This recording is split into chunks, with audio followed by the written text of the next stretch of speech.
video. For the next 5 days, I'm gonna let a random number generator pick how many hours I read each day. I put the numbers 1 through 8 on my little wheel here, so this is what's gonna be picking the hours that I'm gonna read. These are some of my TBR books that I'm gonna pick from. We have The Sanatorium, Normal People, That'll Good Dream Department Store, and A Court of Frost and Starlight. They're all relatively short because one, I already read like the thick books from my TBR, and also I feel like I need a couple different books to switch it up. And if we are finished with all of those, then I will go back to reading Throne of Glass. So we'll see how far I get along, or I could also read the second part of that series. But anyway, we're gonna spin the wheel together and see how many hours I'm gonna read today.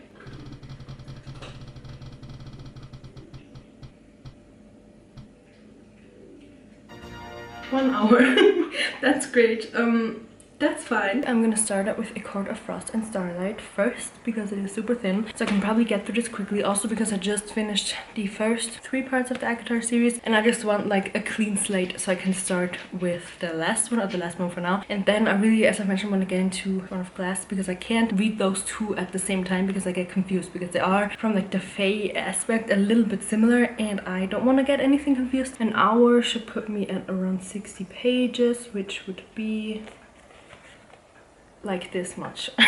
That's not a lot. Maybe I'll read like a little bit more. Whatever the random number generator wheel says is like the least amount that I need to read the day. So yeah, let's get to reading this one. I also need to start the timer, which is just 1 hour. That's so fun. I feel like that's like a nice way to get into this challenge. Timer is started. Let's get to reading.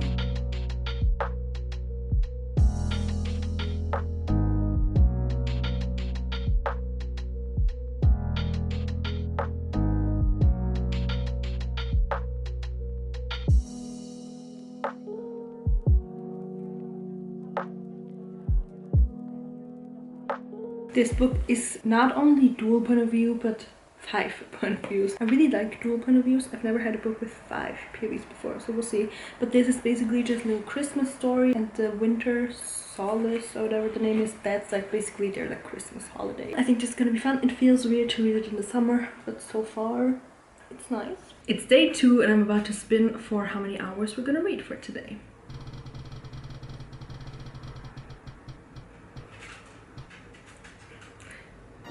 2 hours. Okay. The book for today is gonna be A Court of Frost and Starlight. I am almost halfway through. I think there's like 100 pages. So I have like 120 pages left, which should actually check out to be 2 hours. I do have to say this so far is, even though it's so short, kind of the slowest ACOTAR book because there's not much happening. But I also think the things that are happening are kind of like cute, and it just feels like kind of a filler episode of like movie, but that's what it is. It's a little filler book, like a bridge between a war essentially, and then whatever happens in the A Court of Silver Flames. The timer is started, so let's get to reading.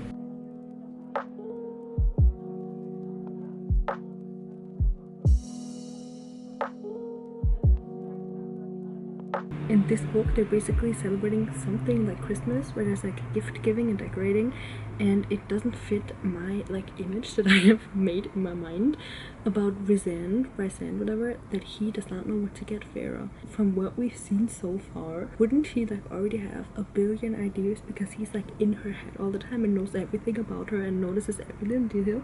I think it's so weird that he doesn't know what to get her. Obviously, I'm just about over halfway, so maybe he will figure something out, I'm hoping.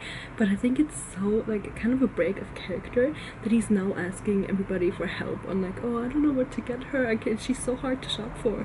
What? My 2 hours up and I finished this book. Honestly, I'm so sad. I didn't really enjoy this at all. I think it was quite boring, and it felt way too casual for me to be part of this series, because the past 3 books, they had so much going on, like either love-wise, war-wise, just, I don't know, plot-wise. And this one is just a couple weeks in winter, and suddenly they like talk about offices and nobody knows what to get each other, and I'm like, but this is like a fantasy world. What do they need offices for? It's kind of weird. So I think I'm gonna rate this like 2.5 stars. I didn't hate it, and I obviously still went through it quite quickly because I do really like the characters and I want to know what happens to them. But other than that, I don't think this is a necessary book.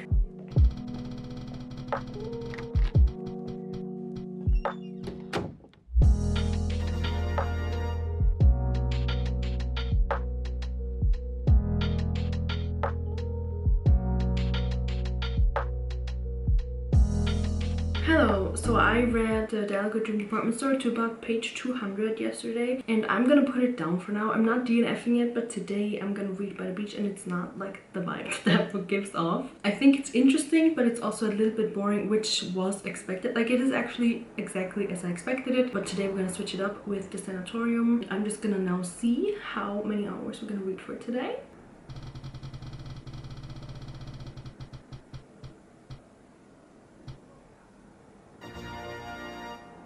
Hour.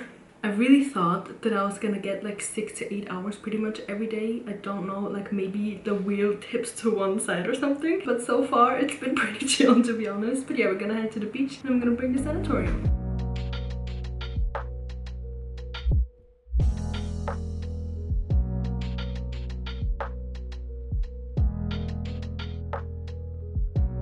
So two things have happened so far. One, there's this word insurmountable, and I've never heard that before except for The Office. So now in my head it's Michael Scott saying insurmountable, and I'm pretty sure that's also like said wrong, because I don't think that Michael Scott would be able to say a word like this correctly. And also I don't know, somebody from the hotel says there's something about the building, the history, it gets inside your head, and I think that's basically like the book summed up, because it says you never want to leave the place until you can't. There's this ship coming. She's always very interested in the waves.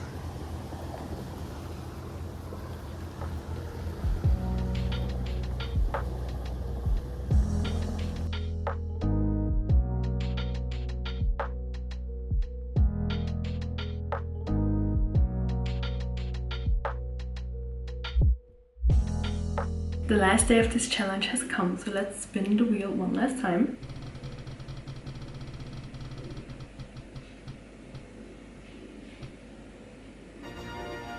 Six hours. So today's gonna be a little bit of a challenge, which means I should easily obviously be able to finish the Dial a Good Dream Department Store, and then I'll probably start a second or like a fourth book, I guess, overall. Let's get to reading. Many hours later, I started Normal People, the audiobook, this morning at the gym, and then I've just kind of been listening to it while doing like chores around the house and everything, and now I have 12 pages left. We're gonna read those together now. That also means that I have about like a little bit over an hour left on my timer, which should check out to finishing this one and Dial a Good Dream Department Store. So far, I have to say, I feel like I'm missing something, because so many people love this book so much, but I feel like I don't really get it. It's an interesting writing style, and I definitely enjoy how it's written, but what it's about I think is a little bit boring, and I don't really know how to phrase it differently. I've seen a couple of similar Goodreads reviews to my opinion, but most people just really love this book, and I feel like I'm missing out because I don't get it. But yeah, we're gonna read the last pages together now. Maybe that's gonna change my opinion, who knows.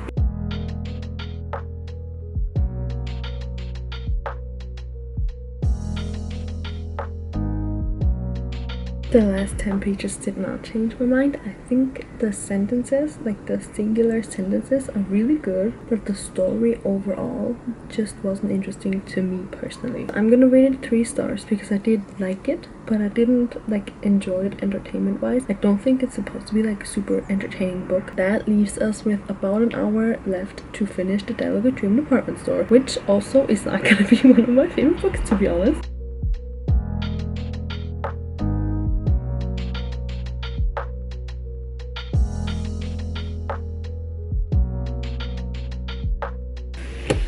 I finished the Dial a Good Dream Department Store a little bit after the timer went off, but it's fine. I just wanted to finish it to have everything complete. I am gonna give this 3 stars. It was a little bit boring in the middle for the same reason as I've mentioned with Normal People.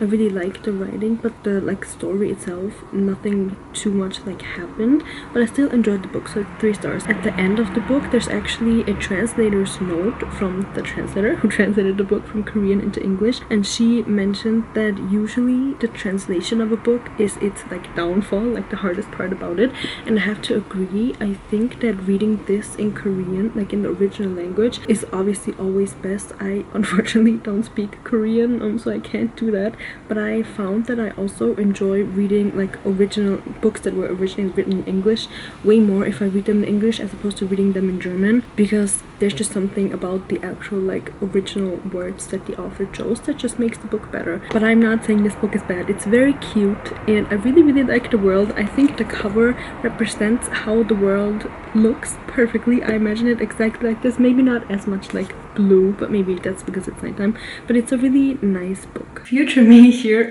I totally forgot, but I DNF'd the Sanatorium for this video to have everything complete. I feel like I kind of owe a full like final review of that book in here as well. It wasn't as gripping and thrilling as I thought it would be, as I hoped it would be. I heard a lot of good reviews about it, but it didn't really meet my expectations. I thought it was gonna be just a bit more of everything. I do have the retreat to the second part in that series at home, but I think I'm gonna sell both of them because even though I enjoyed the book, it was kind of predictable, and I'm not interested in Ellen's story that much that I want to keep reading, because at the end of the first book there is a little like glimpse into what the second book is gonna be about. I read that and I was like, meh, I don't know. I mean, the book was enjoyable. As I mentioned, it's like a nice like beach read on vacation if you have some time, but I wasn't that invested that I needed to like finish it super soon. I didn't DNF, but I put the book down 2 times. I read it for this video, then I tried to pick it up like on my own, and then I brought it with me on vacation.